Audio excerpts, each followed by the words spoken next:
Muito boa noite a todos. Não sei se já me conseguirão ouvir devidamente. Eu começo por vos saudar e, sobretudo, todos aqueles que têm estado aqui presentes e que têm estado a aguardar esta entrada desde já.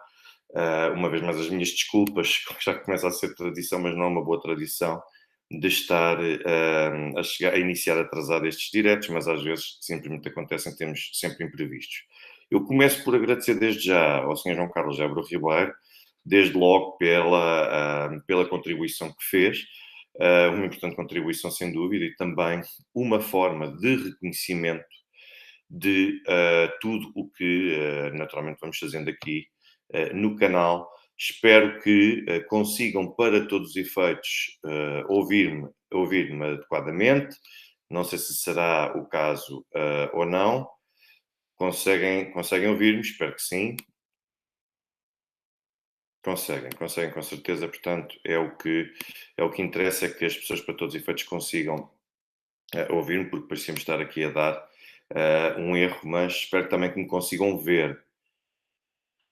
Portanto, aproveito e peço a todos aqueles que tiverem a oportunidade de, se puderem, de ir deixando o gosto, ir deixando o like. É sempre uma forma de ajudar a promover e a difundir o canal e também este direto, e é também algo que não custa nada. Mas o tema que eu vos trago aqui hoje é um tema que já tem vindo a ser, de certa forma, recorrente. E tem vindo a ser recorrente porque, pelo menos desde o mês passado, que eu já vi um conjunto de campanhas lançadas pela Comissão Europeia no sentido de promover ou de disseminar aquilo que entendo como sendo os mitos da Federação Russa e a forma como as coisas são construídas ou que são apresentadas para o público, acima de tudo, fazem acreditar que são frases que possam ser diretamente imputadas ao poder político russo, e então a Comissão Europeia, liderada por Ursula von der Leyen, propõe-se a desmistificar essas ideias supostamente disseminadas pelo Kremlin. Pelo menos, ainda ontem me voltei a cruzar outra vez com o lançamento deste mesmo conteúdo. Estavam no Twitter a lançar isto, portanto, isto naturalmente vai ao encontro daquilo que Ursula von der Leyen, de certa forma, acaba por alimentar e que deve ser desconstruído, que são os mitos que possam ser imputados à Federação Russa. Ora bem, quando nós começamos depois a abrir o espaço que Ursula von der Leyen tem e que patrocina, de certa forma, como sendo o site EU, ou seja, União Europeia versus Disinfo, ou seja, a União Europeia contra a desinformação, mas a verdade é que isto está a ser alimentado pela Comissão Europeia, liderada por Ursula von der Leyen. A verdade é que nós conseguimos encontrar mais alguns pormenores que permitem perceber e que permitem compreender a que é que verdadeiramente se estão a referir os elementos ligados à Comissão Europeia e que acompanham e produzem este tipo de conteúdos. Ora bem, eu vou desde já partilhar convosco, porque acho que é importantíssimo partilhar convosco o site que partilha estes chamados 12 mitos. Alguns, muito provavelmente, já terão visto o que é que se passa, qual é que é, para todos os efeitos, os conteúdos e quais é que são esses mesmos mitos. Eu vou começar a partilhar aqui convosco, porque julgo que posso fazê-lo aqui.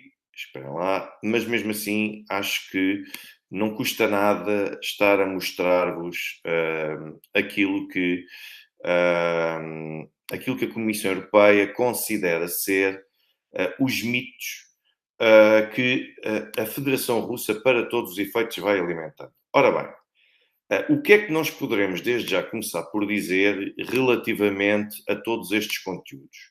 Em primeiro lugar, eu acho que é importantíssimo nós percebermos, eu acho que deveria começar pelo básico, ou seja, a Comissão Europeia nas redes sociais fala em mentiras da Rússia, mas depois, quando nós começamos a abrir este link da EU versus Desinfo, nós percebemos que a Comissão Europeia fala de, e utiliza a mesma expressão, 12 mitos predominantes difundidos pelo ecossistema de desinformação pró-Kremlin. Ou seja, eles falam em ecossistema, ou seja, quase a dar a entender ou a querer sugerir, pelo menos, se eu vier aqui ao dicionário da Priberan, eu, por exemplo, foi o primeiro que eu quis vir, que eu vi encontrar, aquilo que se diz é um ecossistema é o conjunto das relações de interdependência reguladas por condições físicas, químicas e biológicas que os seres vivos estabelecem entre si e também com o meio ambiente em que habitam. Muitas vezes nós falamos em ecossistema, sobretudo quando falamos da ligação e da interligação entre a fauna e a flora. Ou seja, isto logo por aqui começa a ser um conceito bastante questionável, e é bastante questionável desde logo por roçar o tom praticamente insultuoso com que se referem ao ecossistema de desinformação para o Kremlin. Ou seja, afinal, já não é propriamente a Rússia, é um conjunto de seres vivos, digamos assim, que interagem entre si e que disseminam aquilo que a Comissão Europeia entende como serem 12 mitos. Portanto, quando alguém faz uma promoção desta natureza, e sobretudo de desinformação para o Kremlin, é suposto que, no mínimo, terem de se tratar de frases que possam ser imputadas ou elementos ligados ao governo russo, tanto diretamente como também a alguns dos seus membros, quer também através de pessoas que possam ser financiadas, apoiadas, portanto, de certa forma, ter condições facilitadas e que sejam, de certa forma, patrocinadas pelo Ucrânia. Caso contrário, aquilo que nós temos são um conjunto de frases ditas por qualquer um e que são vinculadas a Moscou, e quer dizer, eu posso ir basicamente, se calhar um café hoje em dia, um café aqui em Portugal, alguém prefere um conjunto de alarvidades ou uma série de disparates e nós dizemos, olha, lá está, aqui está um desinformador para o Kremlin ou para o Bruxelas, ou seja o que for, nós temos de desmistificar isto. Portanto, parece-me que convinha desde logo situar o momento, o contexto também em que as frases ou em que os chamados mitos foram ditos e depois por quem? Quem é que efetivamente terá sido o autor de uma declaração dessa natureza? E aquilo que nós percebemos é que quando olhamos para o site, nós percebemos que não temos nenhuma informação dessas. Portanto, nós temos aqui, isto começa logo. O que eles dizem é, nós temos monitorizado e temos exposto desinformação para o Kremlin no decorrer da guerra.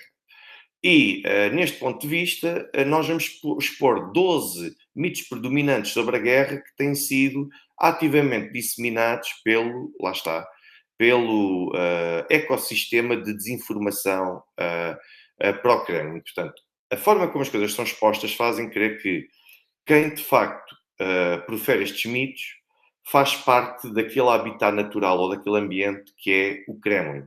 Está a considerar que o Kremlin ou que o governo da Rússia, que o poder político da Rússia, são um ambiente onde depois vivem todos estes seres vivos a que proferem este conjunto de mitos, ou de 12 mitos que aqui se imputa. Mas, como eu disse, acho que era importante não pegar aqui no site e vir apenas colocar mito número 1 e despejar um conjunto de frases. Mas eu fico, mas quem é que disse isto? Foi algum ministro do governo? Foi algum membro do governo? Foi Vladimir Putin? Quem é que foi a pessoa que disse este conjunto de frases que depois a forma? Nós temos aqui 4 frases, 1, 2, 3, 4 frases, e a forma como as 4 frases são colocadas naquilo que se diz, que se entende ser o mito número 1, faz crer que faz tudo parte de um mesmo raciocínio ou de uma só intervenção. Mas há aqui um elemento muito importante, é que nós não encontramos aspas em lado nenhum. Portanto, eu fui tentar procurar cada uma destas frases a título isolado, porque com certeza que se estas frases fossem ditas desta mesma forma, com certeza que eu as conseguiria encontrar noutro sítio que não este site EU versus Disinfo, e com certeza conseguiria encontrar em algum site noticioso oficial. E a verdade é que, no meio destes mitos todos, uma frase a ser perfeitamente citada, a única que eu consigo encontrar uma citação direta e completa é exatamente esta que eu tenho aqui sublinhada e em que se diz: ou a Rússia vence a guerra ou o conflito vai conduzir à Terceira Guerra Mundial. Portanto, é basicamente isto que foi a única frase que eu consegui aqui encontrar e que podia ser imputada a alguém, e eu naturalmente já o vou dizer. Mas vamos então ao mito completo.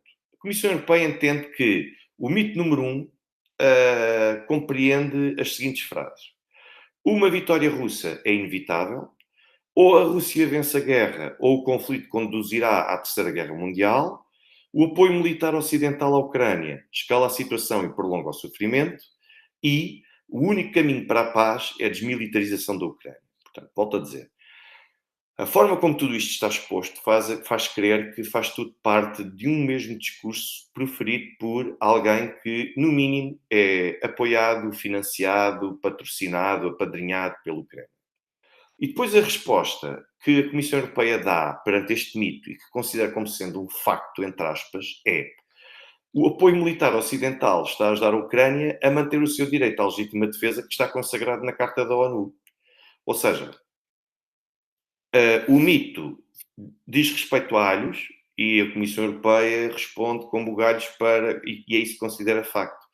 Mas o mais grave do que isso é que aquilo que nós aqui temos apresentado como sendo um mito é, na verdade, um conjunto de afirmações dispersas, ditas por várias pessoas e todas elas diferentes, e dá até a entender que isto se trata de um só raciocínio. Eu não posso nunca deixar de sublinhar isto, mas depois o que é verdadeiramente alucinante nisto é que considerar a vitória russa inevitável, como começa esta primeira fase por assumir, e deixa-me só aumentar aqui um pouco mais para se calhar quem está lá em casa, para conseguir ler as coisas tal e qual como elas aqui aparecem. E basicamente, considerar a vitória russa inevitável, isto são pensamentos soltos que naturalmente que muitos fazem da mesma maneira, muitos na Rússia fazem da mesma maneira que, e cidadãos comuns, da mesma maneira que aqui no Ocidente muitos dizem que a vitória do Ocidente é inevitável. Mas quer dizer, isto é uma esperança, porque o conflito ainda não terminou. Não sei quando é que terminará, ninguém sabe quando é que terminará, e portanto isto é basicamente mais uma forma de motivação, mais uma esperança, do que propriamente outra coisa. A Comissão Europeia considerar que se falar em inevitabilidade da vitória russa é desinformação do Kremlin, desculpem lá, mas isto é como estar aqui, basicamente, a colocar em causa e a dizer que é verdadeiramente mentira que alguém aos 20 anos diga que vai viver até aos 80 anos. Ou seja, é uma esperança a pessoa querer viver pelo menos até aos 80 anos. Não é um facto, porque ainda não está consumado, ainda não houve rigorosamente nada que pudesse sugerir o contrário, e depois nós temos a Comissão Europeia a colocar em causa uma esperança e a chamar a uma esperança e algo do ponto de vista qualitativo nem sequer tem de merecer qualquer tipo de contestação. Pelo contrário, a contestação deve ser dada no terreno e a resposta poderia ser outra. Aquilo que se considera como sendo inevitável, na verdade, nós estamos a fazer de tudo para que não seja inevitável e para que consigamos para que seja inevitável uma vitória ucraniana. Eu isto compreendo. Agora, considerar mito que várias pessoas na Rússia, cidadãos comuns, o poder político, o que é que seja, digam que uma vitória russa é inevitável, isto é um mito. Isto é sequer uma forma de poder. Isto merece sequer qualificação possível. Depois é interessante também perceber que aquela segunda frase que eu vos falei e que disse que foi a única que eu consegui encontrar que podia ser verdadeiramente tucur, portanto, do princípio ao fim, imputada a algum tipo de personalidade, foi aquela segunda frase, que na verdade foi preferida por Margarita Simonian, a diretora do Russia Today, e que participa num programa de debate que tem vários também outros intervenientes, mas basicamente ela proferiu isto num contexto de uma discussão coletiva desse mesmo programa em que participa, e muitas vezes, é o que eu digo, muitas vezes há gente que insiste em descontextualizar as intervenções. E há pessoas que fazem um conjunto de pensamentos, mas para trazer tópicos para reflexão e para discussão geral. Não estão propriamente a afirmar o que é que sejam. Agora, Margarita Simonian representa quem no Kremlin? O facto de ser diretora do Russia Today significa por si só que ela é uma agente do Kremlin? Então quer dizer, o que é que nós poderemos daqui depreender? Bom, é verdade que em Portugal também há muitos elementos que se calhar pertencem à televisão portuguesa e que na verdade são também elementos representantes e agenciados por serviços de informações ocidentais. Mas a senhora Margarita Simonian, o facto de estar no cargo em que está e o facto de fazer os seus raciocínios soltos, no meio de uma discussão coletiva, isto, de modo algum, se pode dizer que é uma frase que pode ser atribuída ao Kremlin, ao ambiente para o Kremlin. Portanto, isto parece-me que é precipitação, considerar para já este conjunto de pensamentos, até porque suponham que, de facto, este conflito, caso a Rússia não o vença, o conflito possa conduzir à Terceira Guerra Mundial. É que Margarita Simonian, por acaso, diz isso. Margarita Simonian não diz só esta frase. Margarita Simonian, aquilo que disse a seguir foi: eu acredito que poderá conduzir à Terceira Guerra Mundial porque eu não estou a ver como é que o Ocidente ou como é que a NATO vai deixar que a Ucrânia se renda. Como é que, e uma vez que eu não estou a ver como é que a Ucrânia se vai render, então eu estou a ver que o mais provável que possa vir a acontecer aqui será a utilização de um ataque através de armas dissuasoras. E isso poderá fazer escalar o conflito e levar a uma terceira guerra mundial. Ou seja, isto é um conjunto de hipóteses, é um conjunto de suposições, é um conjunto de achismos.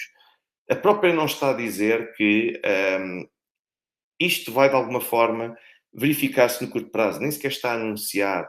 E depois a Comissão Europeia não consegue sequer desmistificar esta questão da Terceira Guerra Mundial e se porque é que vence o conflito ou não. Portanto, a Comissão Europeia basicamente junta um conjunto de outras ideias a esta ideia de Margarita Simonian. Nenhuma destas ideias corresponde a uma citação precisa e exata de quem quer que seja. Mistura-se tudo e a Comissão acha que alguém mente quando diz que a Comissão diz que se disse algo que nem a própria Comissão consegue imputar a alguém. Portanto, e como rebate a Comissão o facto de o apoio militar ocidental escalar a situação e até prolongar o sofrimento do povo ucraniano? Bom, basicamente a Comissão Europeia diz que é graças a essa militarização que a Ucrânia se pode defender, ao alimentar um elemento considerado pela Rússia como sendo fundamental para preservar a paz e a segurança na região. Portanto, isto, para todos os efeitos, eu acho que isto não faz verdadeiramente sentido. Portanto, mas era muito importante que se pudesse olhar para estes mitos e ver o que é que para já se é um mito ou não, se nós podemos estar a falar de um mito ou não. Depois, nós vamos para o mito número 2, em que se diz que a Rússia está em guerra com o Ocidente. A Ucrânia é apenas um procurador da NATO e um campo de batalha. A Rússia está a defender-se contra o agressor ucraniano.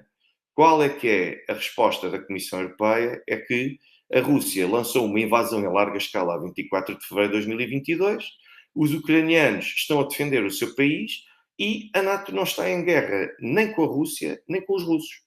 Bom, então vamos lá ver uma coisa. Esta parece-me a mim que é mais fácil de desconstruir, porque a própria Comissão Europeia já deu boa parte da resposta, como forma até em jeito de contradição, quando deu a sua resposta àquilo que entendia ser o mito número 1. Ou seja, a Comissão Europeia diz que é graças ao apoio militar ocidental que a Ucrânia consegue perpetuar a sua resistência.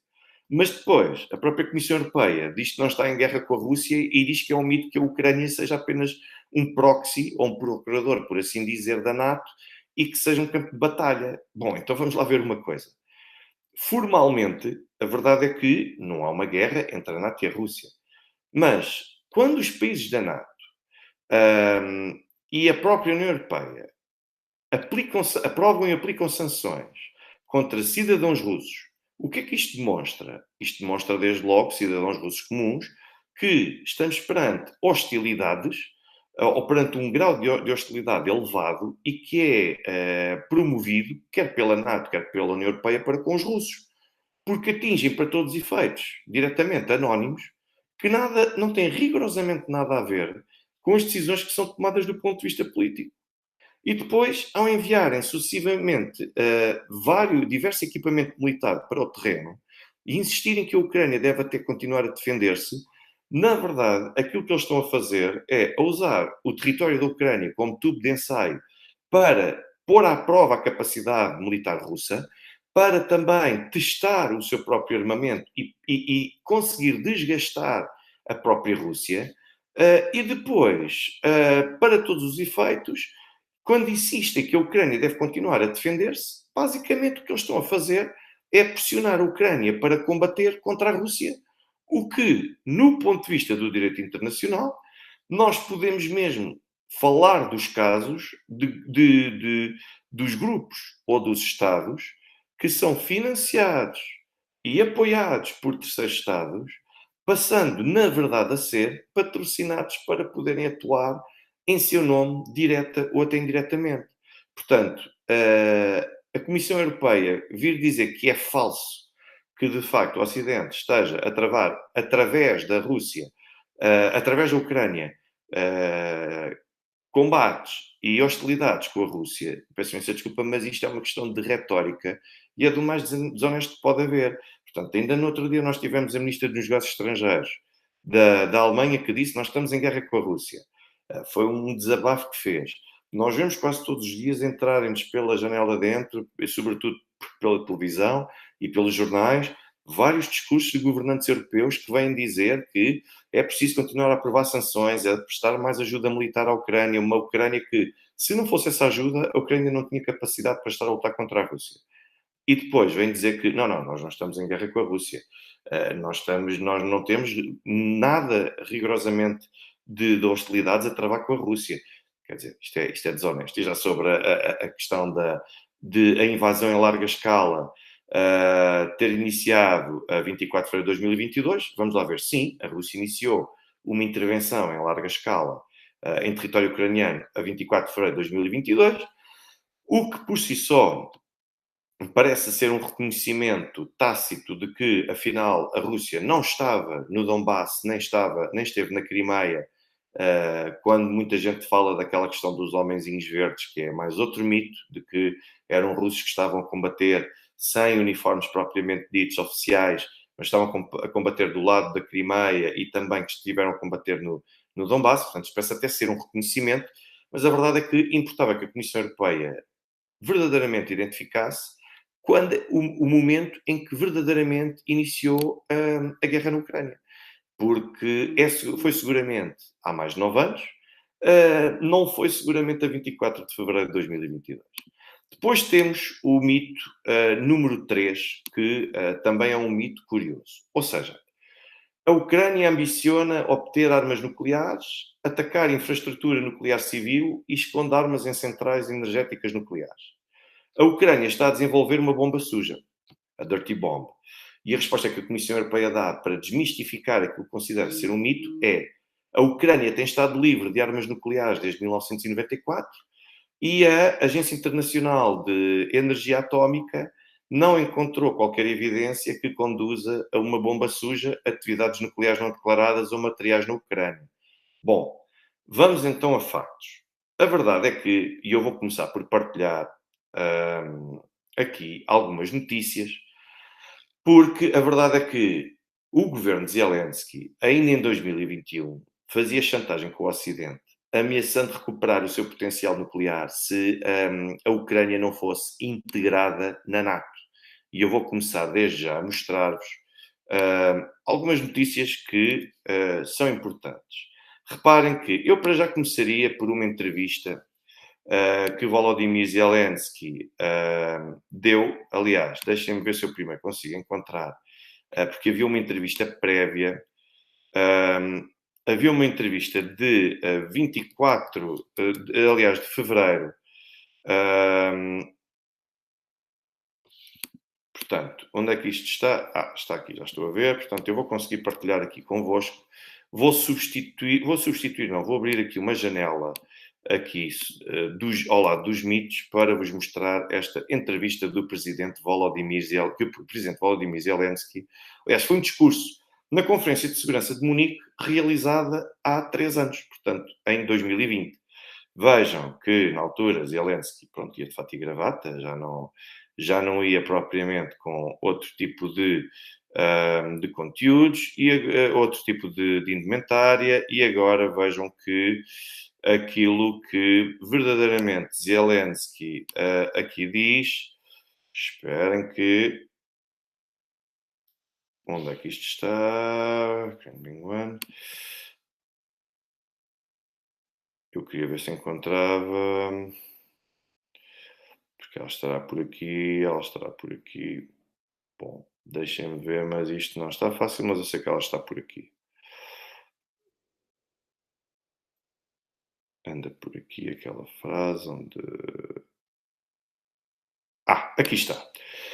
Então vejam o que é que Zelensky aqui disse. Ora bem, a Ucrânia teve um contributo significativo para a segurança internacional. E depois continua. Sendo um dos Estados fundadores das Nações Unidas. E depois continua dizendo. Desistir ou abdicar das suas armas nucleares e, em contrapartida, perder parte do seu território no século XXI, e continuar a perder os seus cidadãos. Portanto, e depois o próprio Zelensky, ou seja, está aqui a lamentar que que a Ucrânia renunciou às armas nucleares e, ao mesmo tempo, foi perdendo os seus cidadãos em pleno século XXI, continua a perder os seus cidadãos.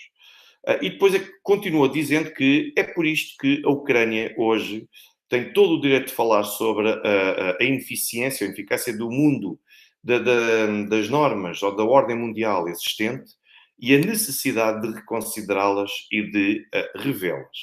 Ora bem, este foi o discurso de Volodymyr Zelensky a 15 de fevereiro de 2020. Então agora vamos ver o que é que Volodymyr Zelensky disse um ano depois, numa entrevista que concedeu, ou seja, estamos a falar já a 1 de fevereiro de 2021, a uma plataforma do HBO. Deixem-me ver se eu consigo encontrar aqui aquilo que ele diz. Um,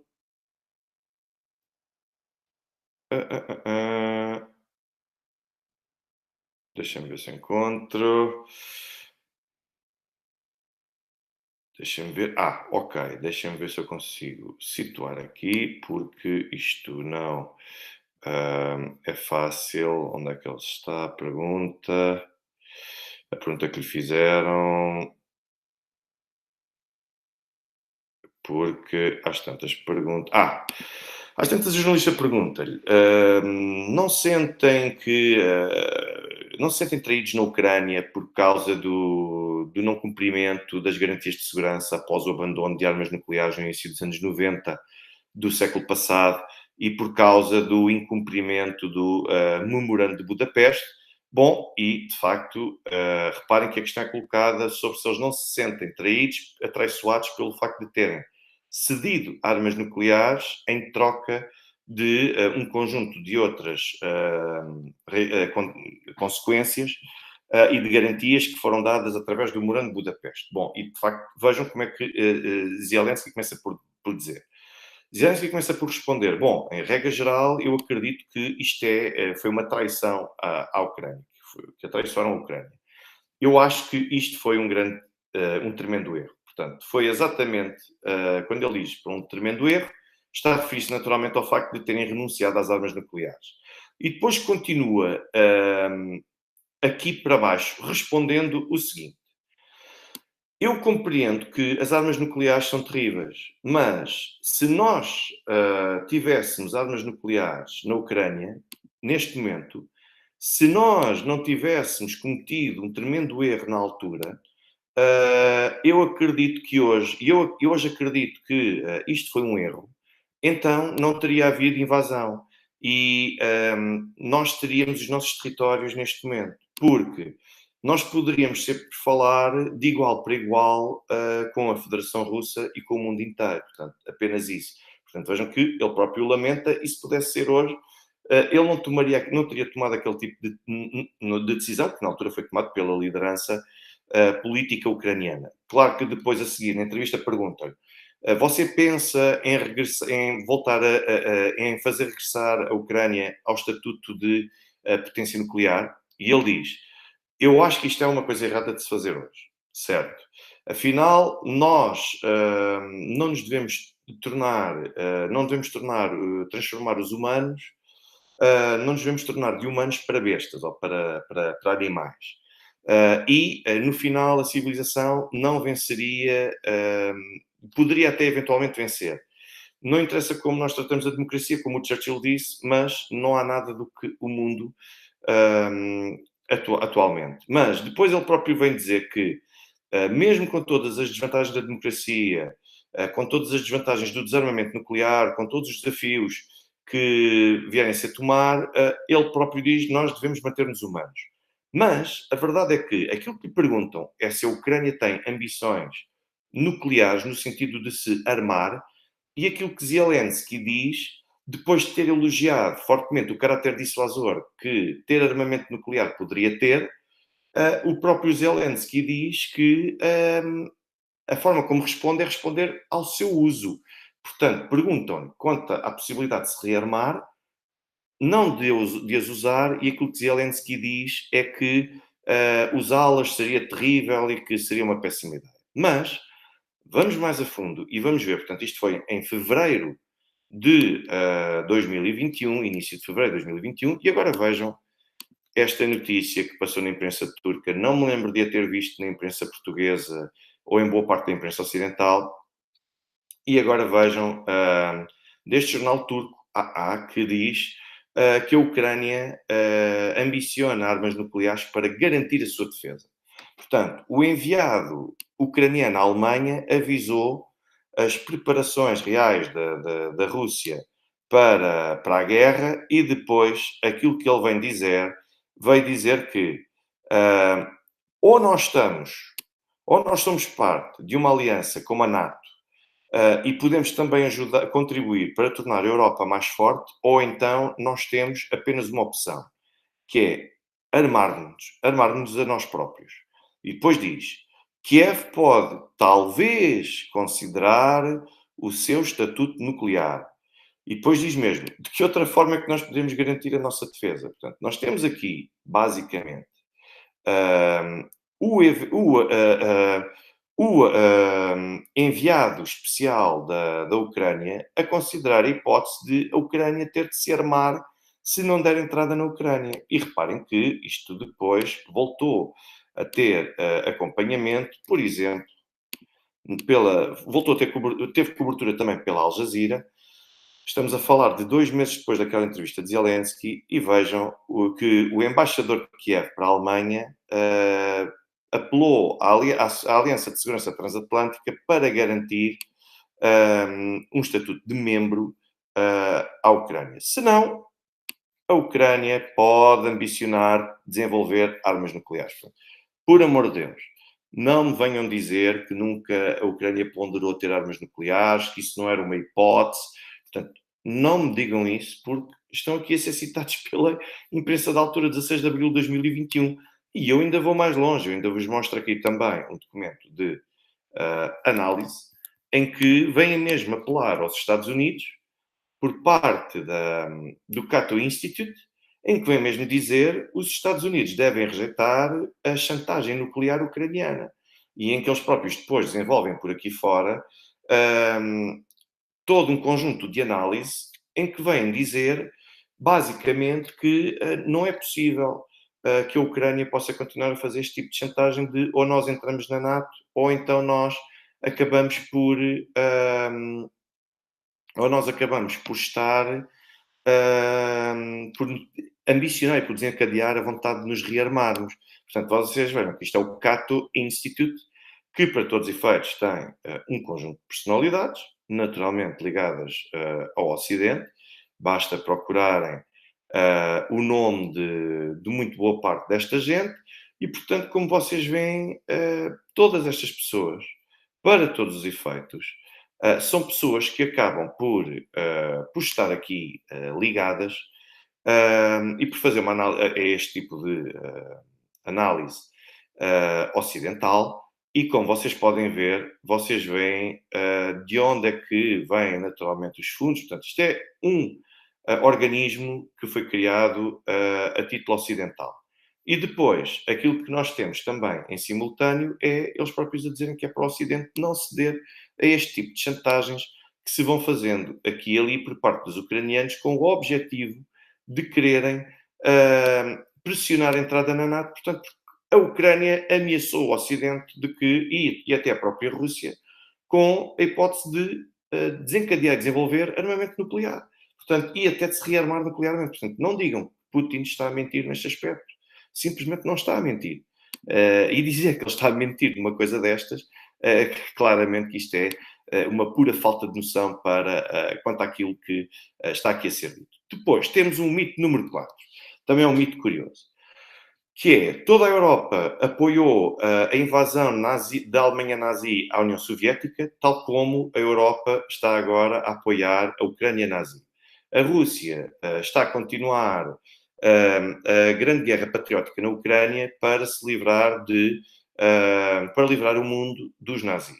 E depois reparem, uma vez mais, esta frase, assim como está colocada, não é imputada, portanto, não é imputada a rigorosamente ninguém. Há aqui um link que, para todos os efeitos, é aberto, mas é a forma como as coisas são apresentadas, é basicamente para menosprezar, porque reparem que aqui está, isto terá sido dito supostamente por um interveniente no canal Rússia 1, Russia 1, portanto, terá sido dito num canal por alguém que eles próprios nem sequer identificam nestes sites quem é essa pessoa. E eu nunca ouvi o poder político russo fazer uma referência desta natureza. Portanto, a dizer que a Europa apoiou a invasão da Alemanha nazi à União Soviética, pelo menos nos termos em que as coisas estão aqui colocadas, tal como a Europa está agora a apoiar os nazis. E depois vem a desacreditar o facto de que a Ucrânia tenha neonazis, fazem até um exercício relativamente à bandera, portanto, basicamente a tentar normalizar aquilo que existe na Ucrânia. As pessoas já não sabem quem é o Oleg Yarnibok, já não sabem sequer porque é que não apoiaram na altura. Portanto, nós já aqui aprofundamos todo este tipo de narrativa que desvaloriza o facto de na Ucrânia existirem neonazis e a Rússia estar a dar continuidade à grande guerra patriótica na Ucrânia. A forma como estas coisas estão aqui a ser colocadas claramente estão descontextualizadas e estão alimentadas de uma forma que leva a crer que os russos estão aqui a desenvolver uma teoria da conspiração. E que, lá está, não estão de todo. Mito número 5. A Ucrânia é uma criação artificial, não é um Estado soberano. Os territórios ucranianos são historicamente russos. As pessoas destas terras têm-se livremente expressado a sua vontade política para regressar à Rússia e é um dever patriótico russo libertar estes territórios e proteger estas pessoas. Ora bem, uma vez mais, cá continuamos nós neste conjunto de afirmações que ninguém sabe propriamente quem é que os disse, portanto, são mais um conjunto de raciocínios soltos, mas dizer que a Ucrânia é uma criação artificial, não me recordo de algum dia as coisas terem sido ditas só assim, a seco, sem mais. Ou seja, a Ucrânia, como nós a temos hoje, é, de facto, uma criação, em termos territoriais, que é artificial, mas no sentido de que, ao longo dos séculos e ao longo dos anos, foi sempre recebendo território em vários momentos da sua história e que fizeram com que a Ucrânia fosse aquilo que ela é hoje. Mas a verdade é que quando nós olhamos para o projeto ucraniano do ponto de vista étnico-cultural, aquilo que nós percebemos é que nós temos diversas Ucrânias. E temos uma Ucrânia, por exemplo, numa região mais ocidental, que não é a mesma Ucrânia que nós temos no lado oriental. E depois importa também não faltar à verdade e perceber como é que a Ucrânia, enquanto Estado, como nós o conhecemos neste momento, foi sendo construída e foi sendo naturalmente alimentada. Portanto, não é dizer que a Ucrânia não é um Estado soberano, ao mesmo tempo juntá-la como uma criação artificial, é estar a ser desonesto. Aquilo que já foi dito é que, de facto, o poder político ucraniano, e que é a Ucrânia neste momento, não são um Estado soberano, uma vez que estão a ser totalmente controlados, porque as suas autoridades soberanas na verdade, não são livres e estão a ser manipuladas por Washington. Portanto, isto é o que foi dito. Quanto às terras ucranianas que pertencem historicamente à Rússia, uma vez mais está a ser descontextualizado. Agora, a verdade é que, pela mesma ordem de ideias, nós também temos os polacos a considerar a zona de Lviv, Ivano-Frankivsk e toda essa área ocidental como sendo territórios que são historicamente da Polónia. Portanto, vamos ter cuidado com o tipo, de forma descontextualizada com que fazemos este tipo de raciocínio. Mito número 6. A Rússia está a combater na Ucrânia contra o imperialismo ocidental e contra o neocolonialismo para criar uma ordem mundial multipolar onde os países não interfiram ou não se ingiram nos assuntos internos de outros Estados. Ora bem, uma vez mais, nós estamos a falar de um mito que é desmistificado com o facto de se dizer que em 2022 a Rússia violou grosseiramente o direito internacional e a Carta das Nações Unidas. Ora bem, vamos lá ver uma coisa. Eu já expliquei isto várias vezes, mas vamos ver se eu consigo ser bem claro. Ponto número 1. Todos os atos de legítima defesa e todos os atos de legítima defesa de terceiros comportam em si uma invasão. Implicam em si, acarretam e trazem consigo uma agressão. O que é que isto significa? Isto significa que aquilo que vai ser depois o fator decisivo não é discutir se foi uma agressão ou se foi uma invasão, porque isso, a meu ver, é indiscutível. Todos os atos de legítima defesa, quer do próprio Estado, quer de Estados terceiros, quando se age legitimamente nesse ponto de vista, acarretam e comportam em si mesmos uma invasão e uma agressão. A questão aqui é ver se existe ou não, ou se está verificada, uma causa de exclusão da ilicitude, da agressão e da invasão. Estamos a falar de aspectos que devem ser discutidos em momentos diferentes e com critérios diferentes. Ou seja, o facto de eu assassinar alguém, isso por si só implica um ato que, regra geral, é ilícito. Ou seja, eu estou, basicamente, a tirar a vida a alguém, o que é punível e é censurável. Agora, se eu o fizer para legitimamente me defender, porque a pessoa ia puxar de uma arma e isto preparava-se para atirar e para disparar contra mim, então aquilo que nós podemos discutir é se a minha agressão contra a vida de outra pessoa se pode ter ou não uma causa de exclusão de ilicitude. E se tiver uma causa de exclusão de ilicitude, que é o quê? Basicamente, se está verificado algum elemento que possa retirar hum, o elemento que é condenável naquele ato de homicídio. E neste caso concreto, se eu estiver a defender e existir uma causa para eu legitimamente me defender, então existe uma causa de exclusão de ilicitude que faz com que o ato que eu pratico, embora seja uma agressão contra a vida de outra pessoa, para todos os efeitos está protegido por lei e eu não respondo criminalmente por isso, tornando aquela minha atuação legal. Portanto, não está em causa a questão da invasão, não está em causa a questão da agressão. O que está em causa é definir e determinar se está ou não verificada uma causa de exclusão de ilicitude. Eu tenho repetido isto incessantemente ao longo do tempo. E aquilo que eu sempre disse é que, de início, ou seja, em abstrato, eu inclino-me para considerar que esta invasão é ilegal.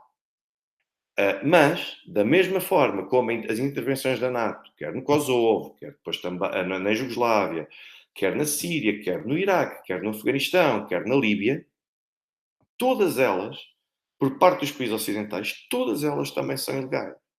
E aquilo que eu aqui admito é a possibilidade de, a partir do momento em que os russos, em que a China tem alguma complacência no sentido de se manter, de se abster, e em que os russos desencadeiam um ato desta natureza, aquilo que se poderá estar a assistir, dado o conjunto de precedentes criados e a forma incoerente e até paradoxal como é manifestada a oposição em função do bloco de Estados ao qual se pertença, é que possa estar em formação algum tipo de regra costumeira ou de norma costumeira que possa abrir caminho para que, em determinadas situações, este tipo de intervenções poder verificar-se.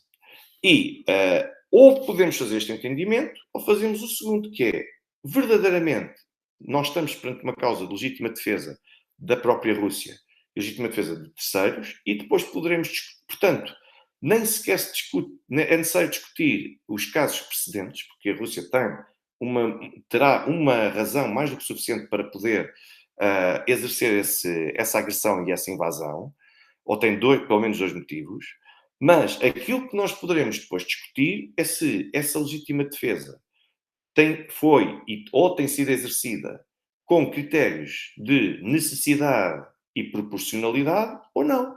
Mas isto são exercícios posteriores. Portanto, eu acho que é indiscutível que há uma invasão. Quer dizer, a partir do momento em que alguém entra no território de alguém sem autorização, das autoridades soberanas desse mesmo território, bom, naturalmente temos uma invasão. Se temos um ataque armado, com certeza que temos uma agressão. Portanto, eu espero ter sido bem claro neste aspecto.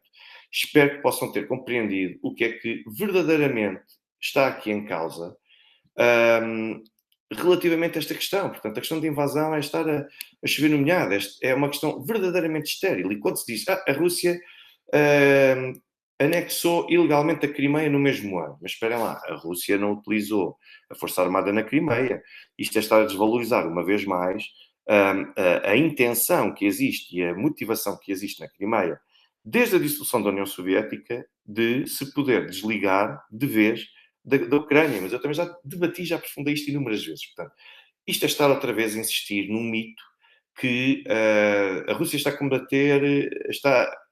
combater na Ucrânia contra o imperialismo ocidental. Bom, e a verdade é que nós vemos que a intenção é verdadeiramente, isto não é mito, embora não se consiga dizer aqui a quem é que é atribuída esta frase, mas a verdade é que a Rússia está a ajudar a criar uma ordem mundial multipolar, no sentido de trazer várias potências e várias outras sensibilidades e diferentes culturas para respeitar os assuntos de cada um sem que haja lugar de ingerência. A verdade é que não foi a Rússia que se ingeriu nos assuntos da Ucrânia. Foi o Ocidente. Ou já nos esquecemos de Victoria Nuland a distribuir bolachas na Praça Maidan, na Praça Nezhalezhnosti de Kiev, a todos aqueles que estavam a ser alimentados pelo Ocidente para se opor e para poder derrubar basicamente todos aqueles que estavam ali presentes nas supostas manifestações do Euromaidan. Bom, eu agradeço, desde já, vou fazer aqui uma pequena interrupção para agradecer ao Sr. Jaime Baião pelo contributo que deu e também à Sra. Eli pelo contributo que acaba por fazer. Ambos o meu muito obrigado e, acima de tudo, a confiança e o facto de estarem sempre aqui presentes e o apoio que têm dado, porque, a meu ver, é extremamente importante. O Sr. Jorge Pereira depois pergunta aqui pelo meio, o facto das populações nas zonas atacadas que queriam independência e fizeram referendo, pediram ajuda, não existe motivo nem obrigação de ajudar aquela gente a quem os reconheceu como independentes. Nas zonas atacadas que queriam independência e fizeram referendo, pediram ajuda. Gostava só que precisasse um pouco mais a sua questão. Muito obrigado, Sr. Jaime Bel, muito obrigado. Gostava só que precisasse um pouco mais a sua questão para eu poder verdadeiramente compreender qual é que é o ponto a que pretende chegar. Mas este foi o mito número 6. Mito número 7. A Ucrânia tem vindo a cometer genocídio no Donbass durante anos e a Rússia tem atuado e tem feito intervenção, desencadeado uma intervenção para proteger, e a Rússia teve de intervir para proteger o seu povo. A Ucrânia também conduz operações de falsa bandeira e até finge ou simula atrocidades para acusar a Rússia de comissão de crimes de guerra. Bom, este também, e depois é dada a resposta sobre as questões de Bucha, Irpin, Mariupol, por aí fora.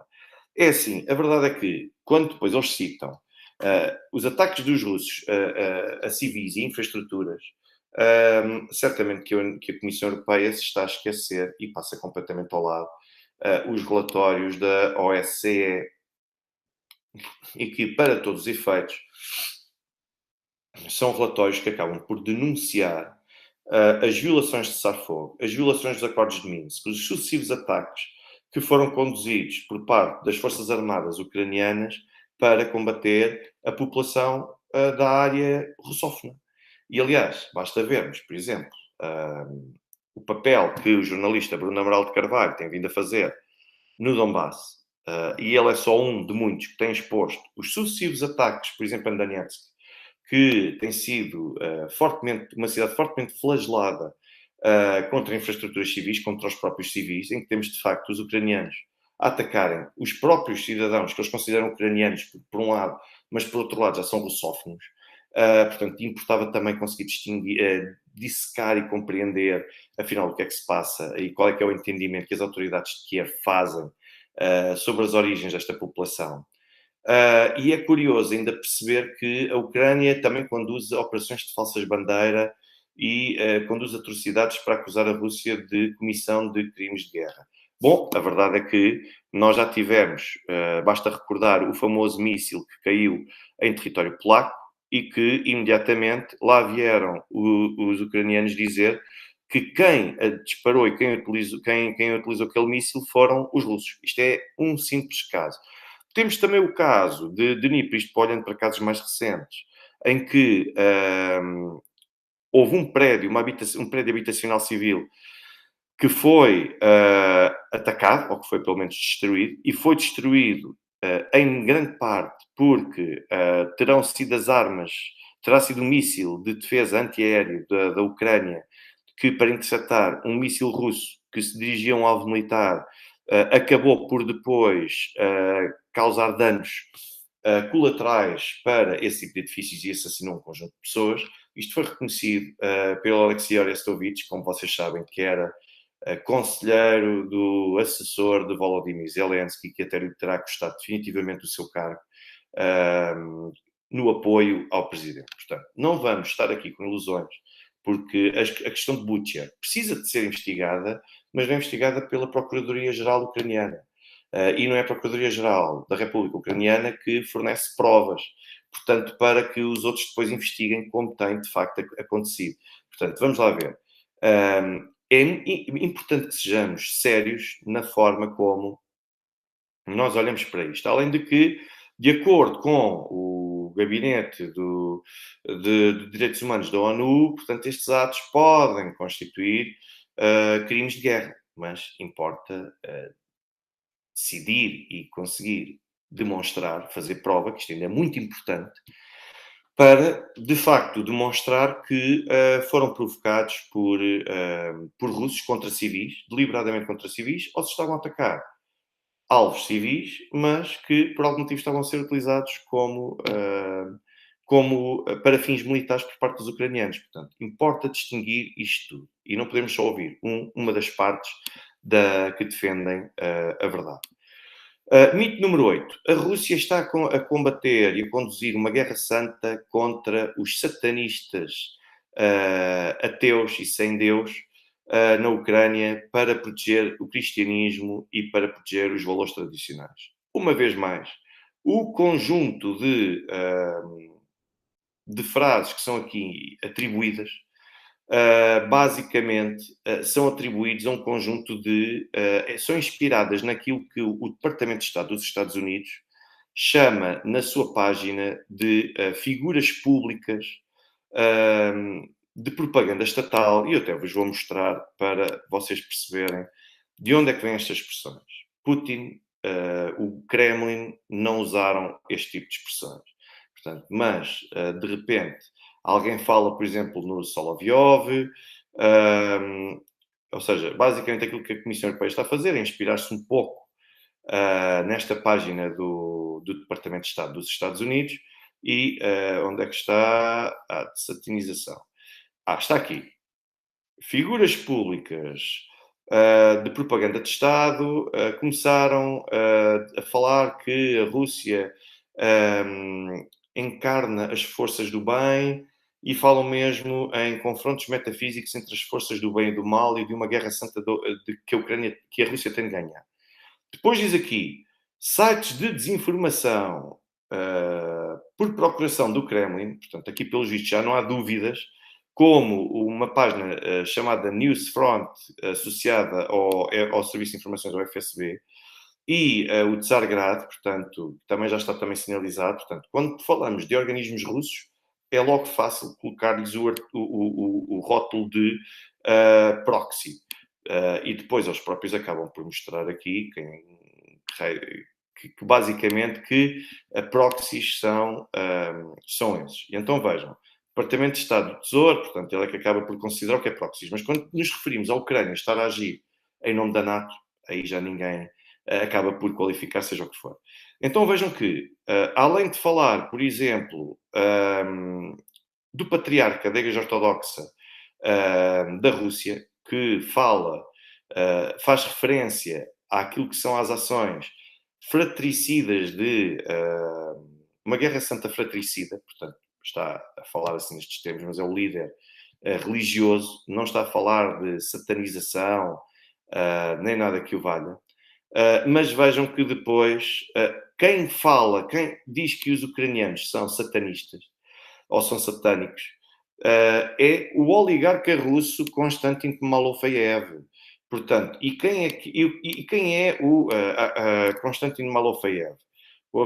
Esperem que eu vou já tentar aqui, basicamente, abrir a página. Ou seja, isto não é atribuído ao Kremlin.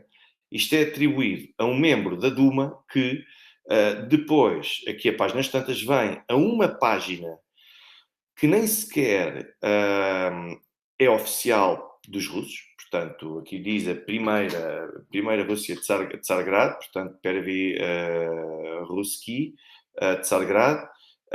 E aquilo, basicamente, que este site faz, é um site que reúne um conjunto de notícias, um conjunto de elementos de opinião, não é um meio de comunicação oficial, mas é um meio de comunicação alternativo na Rússia.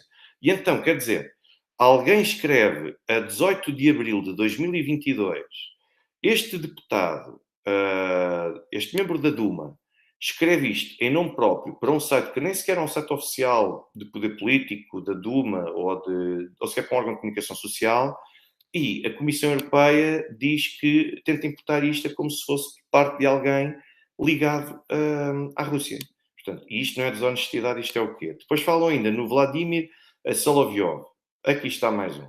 Portanto, o Vladimir Solovyov, que é o apresentador da televisão russa, ele fala de um conjunto de situações e diz mesmo isto então é surreal por parte da Comissão Europeia. Porque os comentadores de desinformação para o Kremlin, nomeadamente Vladimir Solovyov, avançam com uma narrativa de desinformação que associa também acusações infundadas contra a Ucrânia por alegadamente tentar destruir a Igreja Ortodoxa. Então, mas vamos lá ver uma coisa.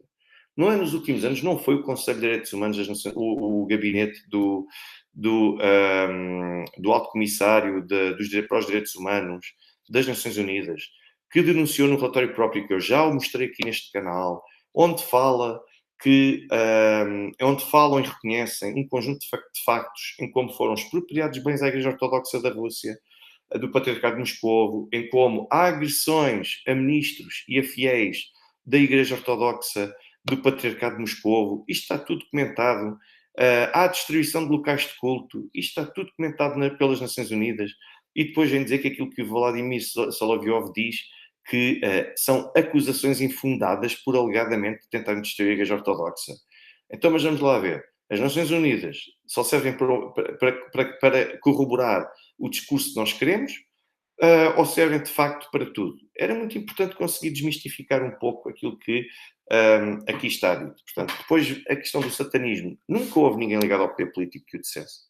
Portanto, que os ucranianos são satânicos. Portanto, isto foi algo que alguém escreveu a título pessoal, é membro da Duma, mas quer dizer, isto é quase a mesma coisa que nós estamos a responsabilizar o governo de António Costa, suponham, por coisas que a deputada Isabel Moreira escreve, por exemplo, no Twitter ou no Instagram, ou por coisas que qualquer outro deputado do PS diz e que possam parecer assim um pouco mais acesos em termos de conteúdo, e vamos responsabilizar já o governo porque isto são propagandistas do governo. Quer dizer, acho que ainda deve haver aqui uma linha que separa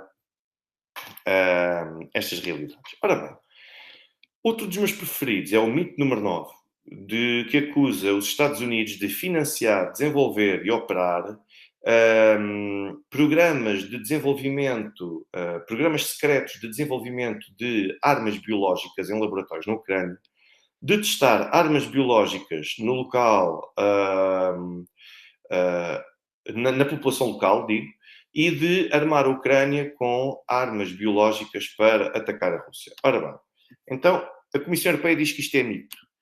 Mas eu venho aqui recuperar, que eu tenho de recuperar isto, porque deixem ver onde é que isto anda. Eu venho aqui recuperar, vou aqui aos arquivos do Departamento de Estado dos Estados Unidos e eu vou cruzar-me com um documento celebrado entre o Departamento de Defesa dos Estados Unidos e o Ministério da Saúde da Ucrânia, relativo à cooperação na área da prevenção de proliferação de tecnologia, patogénios e expertise, portanto, e conhecimento, digamos assim, que possa ser usado no desenvolvimento de armas biológicas.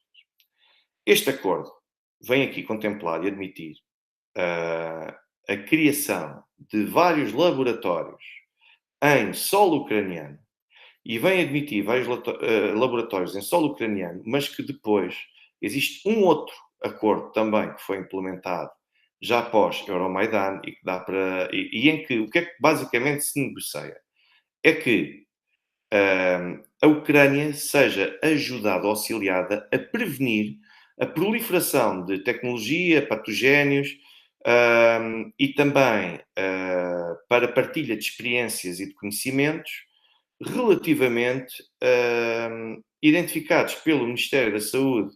E depois eles indicam os vários laboratórios que são depois indicados pelo Ministério da Saúde da Ucrânia e que possam ser usados no desenvolvimento de armas biológicas. E sendo que aqui está a reconhecer-se que o Departamento de Defesa dos Estados Unidos é que fornece essa ajuda ao Ministro da Defesa da Ucrânia. Então eu pergunto, então porquê que não é o Departamento de Saúde dos Estados Unidos, se isto é só para fins estritamente pacíficos e com preocupações de saúde na Ucrânia, expliquem-me então porque é que é o Departamento de Defesa dos Estados Unidos a fazer esse acordo com o Ministro da Defesa da Ucrânia e não é o Departamento de Saúde dos Estados Unidos a fazer esse acordo com o Ministro da Saúde da Ucrânia. Esta é a questão que eu gostava de ver verdadeiramente respondida e que, infelizmente, não consigo, para a qual eu não consigo obter qualquer tipo de resposta. Portanto, não há aqui nada, mas a verdade é que temos aqui um acordo. E agora vejam bem que o Ministro da Saúde da Ucrânia deve usar todo o tipo de funcionários, serviços, para garantir que efetivamente é explorado. Ou seja, aquilo que está aqui em causa é a utilização, é a celebração de um acordo militar e civil para que o Departamento de Defesa dos Estados Unidos ajude a Ucrânia a encontrar soluções que permitam prevenir a utilização de armas biológicas por parte de terceiros.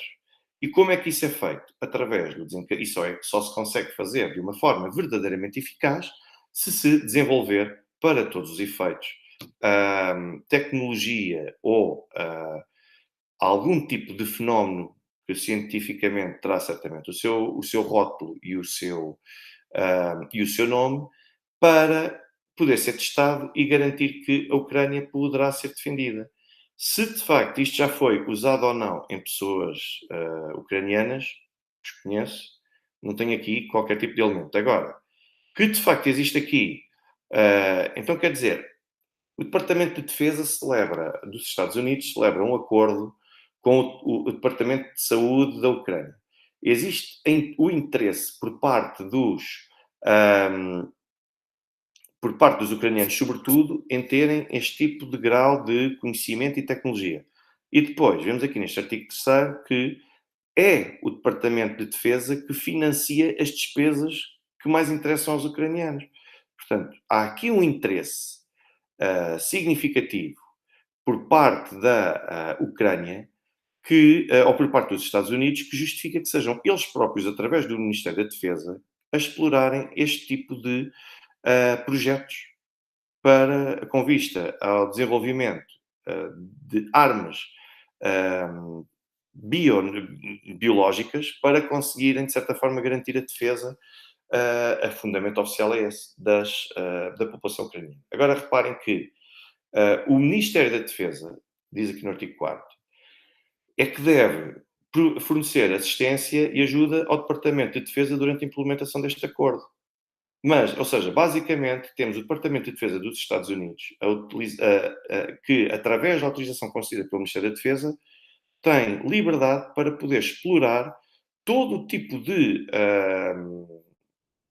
soluções que possam, de facto, para todos os efeitos, comprometer a forma, comprometer as pesquisas e as experiências que são feitas nestes laboratórios. Ou seja, isto está aqui dito, isto está neste mesmo acordo. Não vamos começar aqui, uma vez mais, a tentar fugir à verdade, ou tentar faltar à verdade, porque a verdade é que temos este acordo, estes laboratórios para desenvolvimento de armas biológicas existem. E o acordo, como vem, a origem é claramente aqui o Departamento de Estado dos Estados Unidos, que está aqui mais do que presente. Portanto, como veem, as coisas estão aqui presentes. Eu acho que não existem propriamente dúvidas de que estas coisas tenham sido conduzidas. Portanto, e depois, se necessário fosse, nós vemos ainda, uma vez mais, na Embaixada dos Estados Unidos na Ucrânia, para vocês verem, mas vocês veem também que a Embaixada dos Estados Unidos na Ucrânia veio também partilhar este mesmo conteúdo. Pronto, ou seja, o Programa de Redução de Ameaça Biológica. É assim que isto basicamente se chama. E depois vejam o tipo de programas que estão a ser desenvolvidos em laboratórios na Ucrânia. Portanto, temos desde logo a resposta de ajuda ao Covid-19 por parte do Ministério da Defesa, temos a construção de laboratórios também, portanto, temos conferências, temos um conjunto de outros atos que estão aqui a ser desencadeados pelo Ministério da Defesa da Rússia, com o Ministério também não só da Saúde, mas como da Defesa da Ucrânia. Portanto, não vamos estar aqui agora a dizer que estas coisas não existem. Acho eu. Pelo menos acho que é muito mais honesto afirmar-se as coisas tal como elas são. Portanto, pois, e eles dizem aqui que não existem diferenças entre armas biológicas e investigação biológica. Bom, mas a verdade é que como é que nós vamos conseguir reduzir a ameaça contra as armas biológicas? Através, é quase como aos vírus. Como é que eu vou conseguir garantir proteção contra os vírus? É criando um antivírus que seja primeiro testado, como as vacinas. As vacinas também têm de ter carga viral para poderem depois reagir contra o vírus propriamente dito. Portanto, estas coisas existem. Depois resta perceber qual é que é a magnitude. Quanto a isso, eu já não tenho naturalmente acessos nem conhecimento suficiente para estar aqui a tomar partido. Mito número 10. A União Europeia não consegue sobreviver sem os recursos energéticos russos. Os Estados Unidos empurraram ou obrigaram a União Europeia a aceitar e a adotar um conjunto de políticas que causaram a crise energética global por causa dos benefícios das empresas energéticas dos Estados Unidos. Bom, uma vez mais, nós temos aqui uma retórica que junta um conjunto de realidades e um conjunto de frases e até de pensamentos. Mas a verdade é que os Estados Unidos, que de facto conseguiram obrigar e empurrar a União Europeia para uma situação em que se tornou obrigada a adotar um conjunto de políticas que depois acabaram por influenciar e por ser determinantes para a variação do preço da energia e para uma crise energética a nível mundial, e que quem ganha verdadeiramente são as empresas energéticas dos Estados Unidos. Bom, isso também já falei aqui inúmeras vezes, e de facto, isso é um facto. Portanto, nós podemos ver que a União Europeia tem sofrido também várias dificuldades por causa de estar privada dos recursos energéticos da Rússia. Isto parece-me também indubitável. Depois temos ainda o mito número 11. A União Europeia causou uma crise, uma redução, uma crise alimentar mundial ao proibir os fertilizantes e produtos agrícolas russos. A Rússia não tem responsabilidade na atual crise alimentar global e a União Europeia está a manter todos os cereais da Ucrânia, deixando outros países com fome. Bom, para já, eu gostava que alguém me pudesse dizer quem é que proferiu estas frases, porque isto parece estar aqui um conjunto de várias verdades soltas, mas um conjunto de verdades soltas que são todas aglomeradas e juntas umas às outras e depois acabam por fazer conteúdo distorcido. Porque a verdade é que a União Europeia, e isso já foi admitido pela FAO, pela Organização das Nações Unidas para a Agricultura e para a Alimentação, vocês podem ver, eu já publiquei aqui um vídeo, já mostrei relatórios da FAO, em que a FAO reconhecia que a crise alimentar estava de facto a ser provocada por um conjunto de fatores, entre os quais o conflito entre a Rússia e a Ucrânia, mas desde responsabilizando também a Índia, até mesmo o Brasil, pela falta de, por não terem conseguido ter capacidade para recolher ou para colher cereais suficientes, até vários tipos de carne, até da questão da carne foi referida, porque na Europa estavam com dificuldades em conseguir assegurar produção suficiente para dar resposta a essas exigências do mercado. E depois, ao mesmo tempo, o facto de ter sido a União Europeia a proibir os produtos agrícolas russos e os fertilizantes. Bom, isto é mais do que sabido que a Rússia não conseguiu fazer transportar, nem conseguiu exportar e escoar para vários Estados africanos e também de outros continentes os seus fertilizantes e produtos agrícolas porque estava simplesmente proibido. Aliás, uma das condições para a celebração do Acordo dos Cereais do ano passado, em Ankara, foi exatamente que a Rússia só aceitou assinar aqueles acordos à condição de poder também, para todos os efeitos, assegurar a exportação e reatar o envio de a comercialização de fertilizantes e de produtos agrícolas. Toda a gente, pelos vistos, já se esqueceu disto.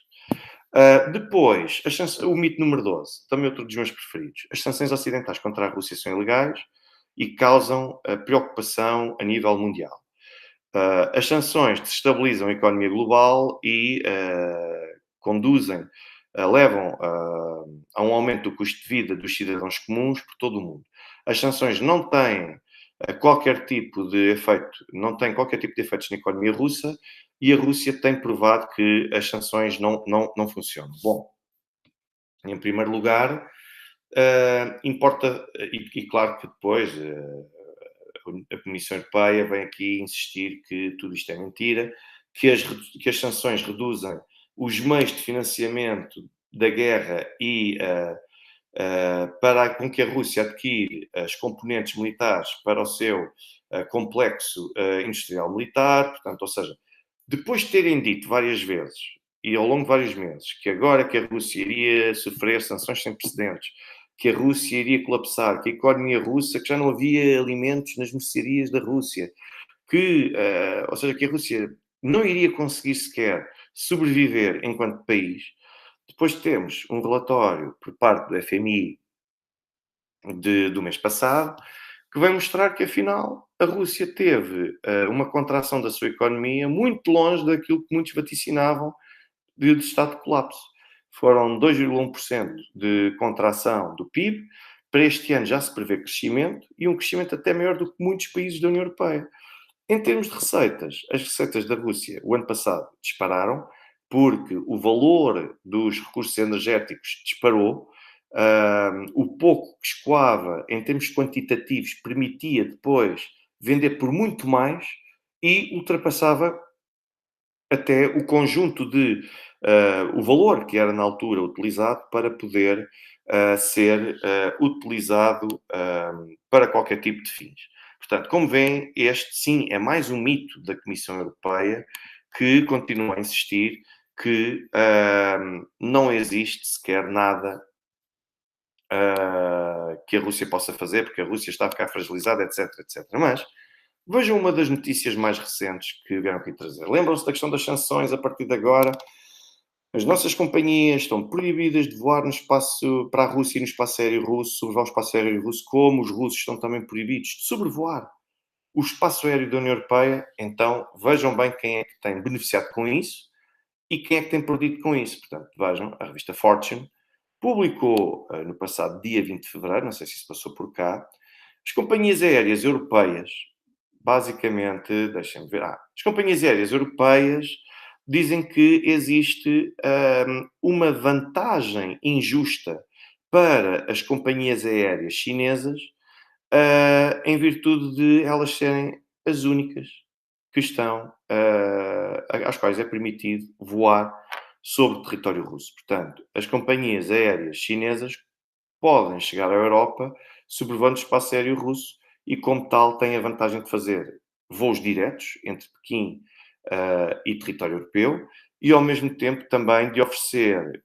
toda uma panóplia de ofertas que pode verdadeiramente beneficiar tanto a Rússia como também a China e todos aqueles países de destino. Ou seja, como vocês podem ver aqui, eu acho que isto é bem claro sobre quem é que verdadeiramente está aqui a perder.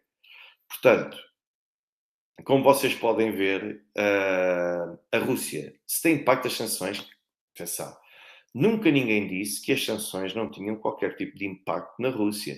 Aliás, eu acho que isso seria desonesto por alguém ligado à Rússia dizer que não estão a ter qualquer tipo de impacto. Não.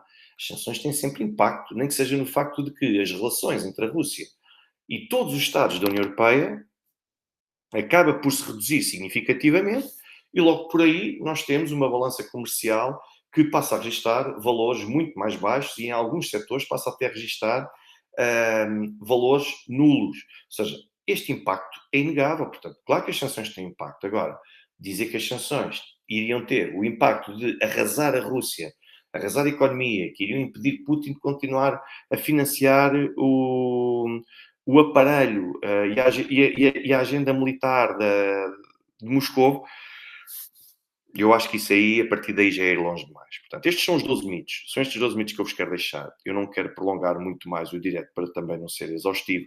Peço uma vez mais a todos aqueles que aqui estão, que se puderem, que deixem o seu gosto, deixem o like no vídeo. É sempre muito importante para ajudar a promover e para ajudar a difundir quer o direto, quer também o canal. Portanto, continuem sempre a deixar isso. E eu, por hoje, este é o balanço que nós aqui temos do desespero propagandístico da Comissão Europeia de Ursula von der Leyen, que verdadeiramente está a perceber que as sanções não funcionam. As sanções não estão a funcionar, não é por acaso que nós estamos num 10º pacote de sanções. Não é por acaso que chegamos a este nível. E, portanto, aquilo que eu, neste momento, gostaria de vos dizer era basicamente isto, que era desconstruir estes 12 factos da Comissão Europeia que têm sido utilizados para desmistificar coisas que são imputadas à Rússia e que muitas nem sequer são as autoridades russas que dizem, e outros nós nem sequer fazemos a mínima ideia de quem eles são, e outros estão completamente martelados e juntam-se aqui um conjunto de verdades, mas o facto de se juntar um conjunto de verdades não quer dizer que elas venham formar uma verdade. Portanto, isto nós já na altura tínhamos o Descartes, que era especialista nisto, nomeadamente com a questão das falácias. Portanto, se eu disser os humanos respiram, as flores também respiram, logo os humanos são flores, naturalmente que temos duas verdades e que não dão uma verdade no fim, não é? Portanto, nós temos depois falácia. Mas é um pouco isto que a Comissão Europeia esteve aqui a tentar fazer. E aquilo que eu gostaria de vos dizer era basicamente agradecer a todos aqueles que têm feito o contributo financeiro, quer através do YouTube, quer através do Revolut. Muito obrigado, senhor ou senhora R, pelo contributo que fez agora neste momento. Muito obrigado. Agradecer a todos os que têm feito a todos estes contributos, independentemente do valor, são sempre contributos extremamente assinaláveis e importantes que demonstram reconhecimento, quer que façam através do YouTube, quer o façam também através do Revolut, do PayPal, do MBWay, todos eles são bem recebidos. Estão abertas as inscrições para o curso sobre o sistema político na China, portanto, quem quiser poderá fazer a inscrição, os termos são os mesmos, o curso vai decorrer nos dias 1 e 2 de abril, não através da plataforma Zoom, através da plataforma Google Meet, que não precisam sequer de instalar o programa, basta depois clicarem no link, façam a inscrição, formalizem-na e eu agradeço a todos aqueles também que deixaram os comentários, tanto o Sr. Jaime Baião como a Sra. Ali a assinalarem o facto de já serem mais de 7.060 subscritores no canal, o que para mim é uma grande conquista, é uma grande vitória ter o canal que continua a crescer, é sinal que as pessoas gostam do produto que é dado e confiam também no rigor que é prestado.